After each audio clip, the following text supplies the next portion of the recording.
周三，日本前首相安倍晋三大放厥词，宣称台湾有事就是日本有事。当晚，外交部部长助理华春莹紧急约见日本驻华大使垂秀夫，就安倍晋三涉台谬论提出严正交涉。与此同时，外交部和驻日大使馆也斥责安倍晋三胡言乱语、指手画脚、妄议中国内政。周四，国台办也敦促日方一些人深刻反省历史，立即纠正错误，停止在台湾问题上进一步采取错误行动，停止向台独势力发出错误信号。周三晚，外交部部长助理华春莹紧急约见日本驻华大使垂秀夫，就日本前首相安倍晋三发表涉华错误言论提出严正交涉。华春莹表示，日本前首相安倍晋三就台湾问题发表极端错误言论，粗暴干涉中国内政，公然挑衅中国主权，悍然为台独势力撑腰，严重违反国际关系基本准则和中日4个政治文件原则，中方对此坚决反对。华春莹同时强调，日本历史上发动侵华战争，对中国人民犯下滔天罪行，没有任何资格和权利就台湾问题说三道四。中方强烈敦促日方深刻反省历史，汲取历史教训，不得以任何形式损害中国主权，不得向台独势力发出任何错误信号，不要低估中国人民捍卫国家主权和领土完整的坚强决心、坚定意志和强大能力，不要在错误的道路上越走越远，否则必将玩火自焚。垂秀夫表示重视中方交涉，允即报告本国政府。据悉，这是夫人刚满1年的日本驻华大使垂秀夫第一次被中方深夜紧急约见。深夜约见在外交中较为罕见，显示事态严重。但垂秀夫并非第一次被中方召见。4月15号，外交部部长助理吴江浩召见垂秀夫，就日本政府决定以海洋排放方式处置福岛核电站事故废水提出严正交涉。实际上，安倍可能是近年来因个人错误言行导致日本驻华大使被中方召见次数最多的日本政客。第一次是2013年，当时安倍在执政周年之际参拜靖国神社，当天中方即召见时任日本驻华大使木寺昌人。在外交抗议中，召见的事由均为就严重的官方错误行为提出强烈抗议。近年来，在孟晚舟事件以及涉港、涉疆、涉台等问题上，中方多次紧急召见相关国家外交官表达抗议，而约见在外交术语中的抗议等级低于召见。因为安倍已经下野，中方的外交抗议也随之降级为紧急约见。因为溃疡性结肠炎而匆忙辞职的日本前首相安倍晋三，在下野后管不住自己的嘴，多次就涉台议题发表谬论，成为中日关系的麻烦制造者。他周三在参加台湾一家智库论坛时口出狂言，叫嚣台湾有事就是日本有事，还进一步宣称等同于日美同盟有事。他声称，钓鱼岛与那国岛等距离台湾仅100公里左右，中国大陆若对台湾采取武力行动，将对日本构成所谓严重威胁。他这样讲是严重的干涉中国内政，那我觉得是对中国主权的一种冒犯。实际上大家也知道啊，就是安倍晋三他是已经一个辞职下台的一个前官员，但是我感觉到他讲这一番话，甚至说他一系列的行动，表明这个人还有政治野心，他想通过这样的引人眼球的话题来引得大家的注意，那么来保持他的政治热度，可能他有更高的那种政治企图。深圳卫视注意到，所谓台湾有事就是日本有事，并非安倍原创。日本防卫副大臣中山泰秀9月就提出这种口出狂言的说法。当时中国国防部发言人吴谦回应称，台湾的事是中国的事，不关日本什么事。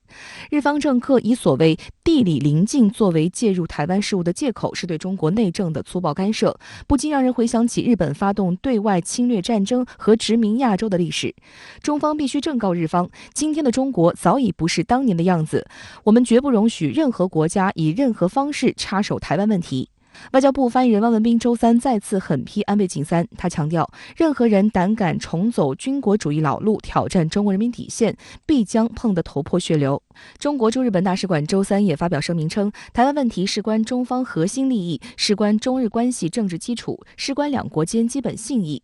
日方在台湾问题上接连出现消极举动，与台独势力加紧勾连，在台湾问题上不断挑事越线，严重损害中日关系政治基础。日本曾对台湾殖民统治长达半个世纪，犯下罄竹难书的罪行，对中国人民负有严重的历史罪责。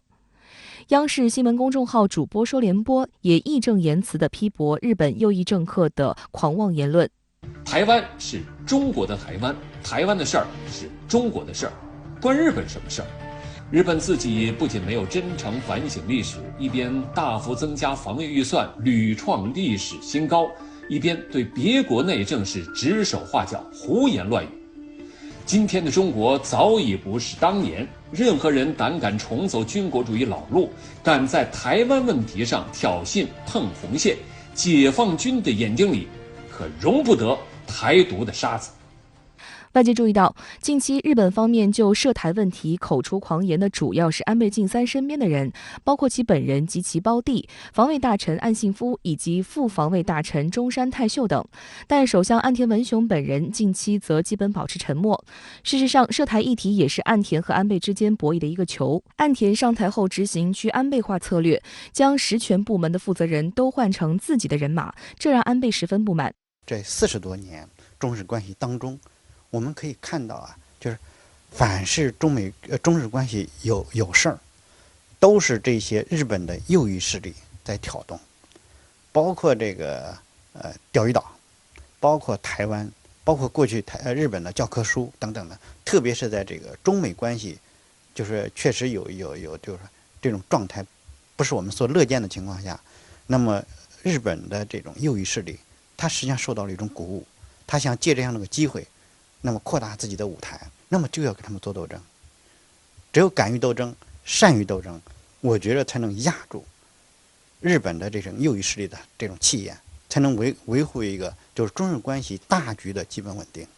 岸田前不久任命了被称为知华派的林芳正担任外相。林芳正在与中国国务委员兼外长王毅通电话时表示，日方愿同中方一道，以明年两国邦交正常化50周年为契机，加强对话交流，深化互利合作，增进国民交往，妥善管控分歧，为应对全球性挑战承担责任，落实互不构成威胁等共识，推动构建稳定建设性的日中关系。日本有媒体认为，岸田内阁稍稍释放出对华缓和关系的信号，但这偏离了安倍定下的全面导向美国的路线。实际上，岸田也并非诚意全面缓和对华关系。他10月在接受国会质询时就涉台问题表示，将维持非官方的实质关系这一以往政府方针，并在此基础上进一步深化所谓日台间的合作和交流。他还称，将关心关注围绕台湾的局势。观察指出，跟随美国打台湾牌只是手段，完成修宪强军才是日本目前真正的目的。日本媒体报道称，自民党考虑在预算编制大纲中首次提及台湾，声称中国在台湾地区附近的军事活动急剧活跃，因此日本的安全保障环境更加严峻，要求增加防卫费，强化所谓的防卫力。自民党还提出了让防卫费在 GDP 的占比超过2%的竞选政纲。上周五，日本政府在临时内阁会议上正式通过了防卫省提出的高达7738亿日元的2021财年补充预算案，加上日本防卫省去年12月通过的2021财年5.34万亿日元的防卫预算，日本年度防卫费用总额首次超过6万亿日元，约合3385亿元人民币。据日本媒体报道，在此次补充预算案中，日本防卫省计划购置爱国者导弹以及地对空导弹，维护和保养所需零部件等。有观点认为，日本近年来海自和陆自多种主力装备不断突破和平宪法专守防卫的限制，向进攻性军事战略转变，积极充当美国印太战略的马前卒。